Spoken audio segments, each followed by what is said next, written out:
Puji Tuhan, kita bertemu lagi dalam acara Saat Teduh bersama Musafir. Hari ini kita akan belajar bagian firman Tuhan dari kitab Lukas pasalnya yang kedua ayatnya yang ke-11 dengan satu topik Natal memulihkan citra diri manusia. Sekali lagi yang menjadi topik kita hari ini, Natal memulihkan citra diri manusia. Nah, sahabat musafir yang dikasihi Tuhan, saya akan membacakan firman Tuhan Lukas 2 ayatnya yang ke-11. Hari ini telah lahir bagimu juru selamat, yaitu Kristus Tuhan di kota Daud. Sahabat musafir yang dikasihi Tuhan, memulihkan artinya adalah mengembalikan, menjadikan suatu keadaan kembali menjadi baik atau sehat seperti semula. Sebagai contoh misalnya, orang yang sehat menjadi sakit, kemudian diobati menjadi sehat kembali. Nah, citra diri manusia telah rusak di hadapan Allah. Dan Natal memulihkan citra diri manusia yang rusak itu menjadi bernilai kembali.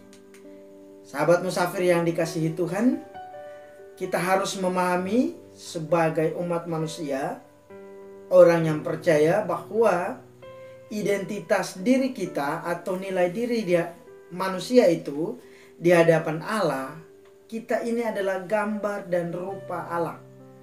Kejadian 1 ayat 26 dan 27 di sana menjelaskan, Kejadian 1 ayat 26 dikatakan, baiklah kita menjadikan manusia menurut gambar dan rupa kita. Kemudian ayat 27 dikatakan, maka Allah menciptakan manusia itu menurut gambarnya. Jadi ternyata identitas diri kita ini, nilai diri kita ini di hadapan Allah, kita adalah gambar dan rupa Allah. Sangat bernilai. Bahkan bagian firman Tuhan yang lain berkata di dalam Yesaya 43 ayat 4, kita dikatakan berharga. Yesaya 43 ayat 4 berkata, engkau berharga di mataku dan mulia. Jadi kita ini sangat bernilai, sangat berharga di hadapan Allah. Bahkan dikatakan juga firman Tuhan bahwa kita ini adalah biji mata Allah.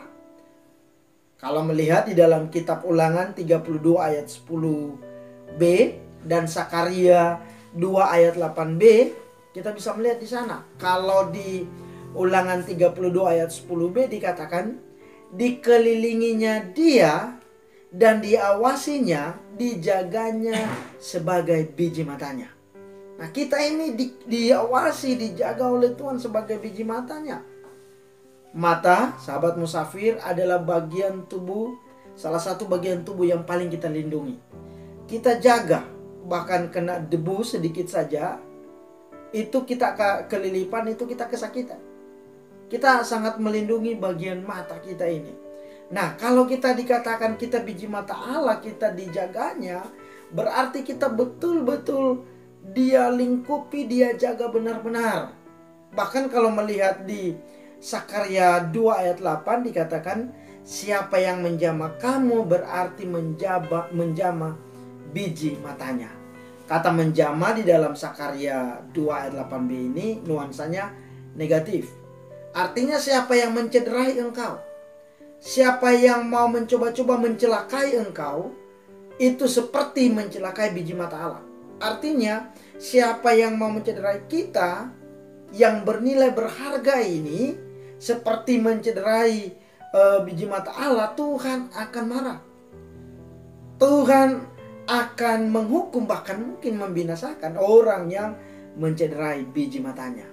Jadi ternyata kita ini betul-betul bernilai. Kita ini berharga di mata Tuhan. Kita adalah gambar dan rupa Allah. Kita ini betul-betul sangat berharga di hadapannya.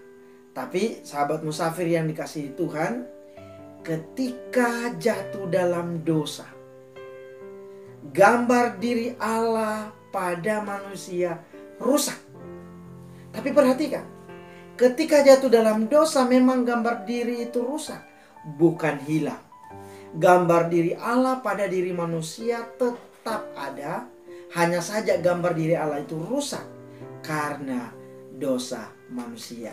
Nah, karya Yesus, karya Putra Natal bagi orang yang percaya kepadanya, memulihkan gambar diri yang rusak itu.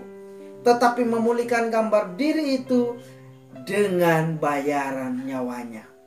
Untuk datang ke dunia, untuk memulihkan citra diri manusia, Yesus sangat menderita. Bahkan sejak dari masa kecilnya sudah menderita. Masih bayi sudah jadi buronan untuk dibunuh. Kalau kita melihat di dalam kitab Matius 2 ayat 13 sampai 18, bagaimana Yesus menyingkir ke Mesir. Kenapa? Karena Herodes berencana membunuhnya. Bahkan dalam penyingkiran ke Mesir itu, Herodes untuk bisa menemukan Yesus, membunuh Yesus, Herodes membunuh anak-anak yang usia di bawah 2 tahun. Artinya usia sebaya dengan Yesus. Jadi Yesus dalam pelarian masa kecilnya, dia menderita, dia mengungsi. Bahkan puncaknya untuk memulihkan citra diri manusia, dia harus mati dengan penuh penderitaan di atas kayu salib. Penuh penderitaan di atas kayu salib. Di kayu salib Yesus berkata, sudah selesai. Bahwa artinya citra diri Allah pada manusia, gambar diri Allah pada manusia yang rusak karena dosa, telah dipulihkan oleh Yesus.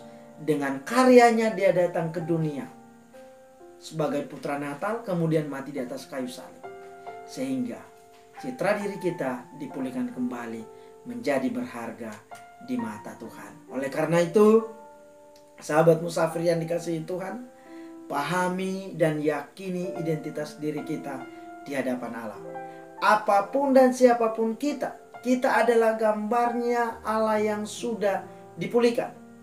Allah memulihkan kita karena Ia menilai bukan lagi berdasarkan latar belakang kita. Dia tidak melihat dosa kita sebesar apapun. Dosa kita masa lalu kita sekelam apapun, sehina apapun kita ini, sejahat apapun, latar belakang itu bukan menjadi ukuran bagi Yesus memulihkan kita. Sebagai contoh Maria, perempuan pelacur, sangat hina, tetapi Tuhan melihat hatinya. Ketika dia sungguh-sungguh datang kepada Yesus, mengaku dosanya dan menerima Yesus sebagai Tuhan dan Juru Selamat, Yesus pulihkan.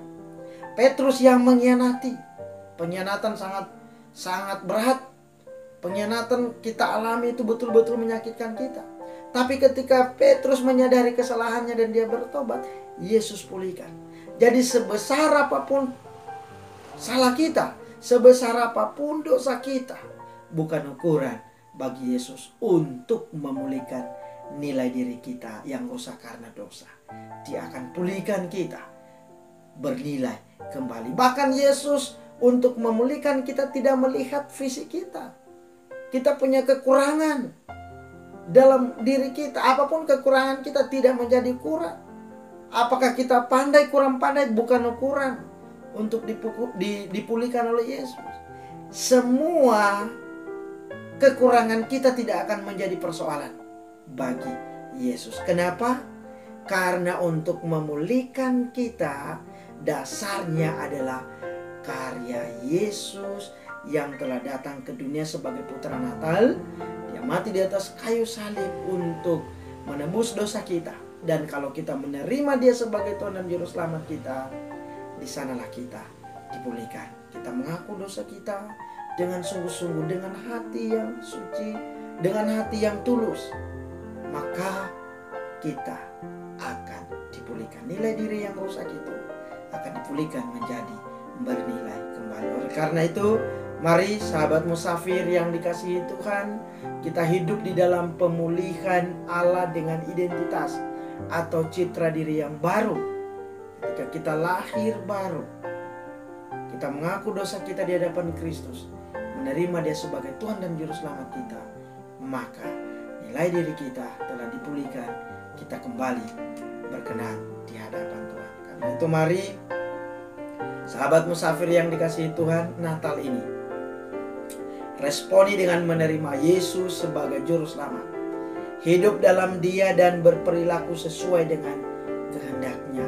Hiduplah di dalam identitas kita yang sesungguhnya dalam Kristus. Hiduplah di dalam citra diri kita yang telah dipulihkan menjadi bernilai kembali. Ingat sahabat musafir, kita hidup sebagai anak-anak Allah. Hidup dan berkaryalah yang terbaik karena kita ini bernilai di hadapan Allah. Tuhan memberkati. Amin. Mari berdoa. Terima kasih ya Tuhan untuk firman-Mu.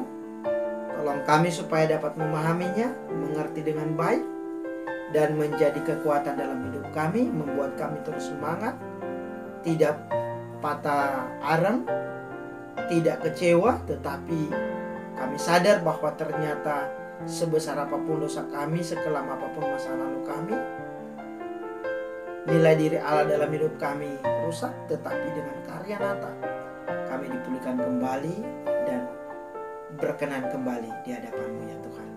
Terima kasih untuk firman-Mu. Dalam nama Yesus Kristus Juru Selamat kami berdoa. Amin.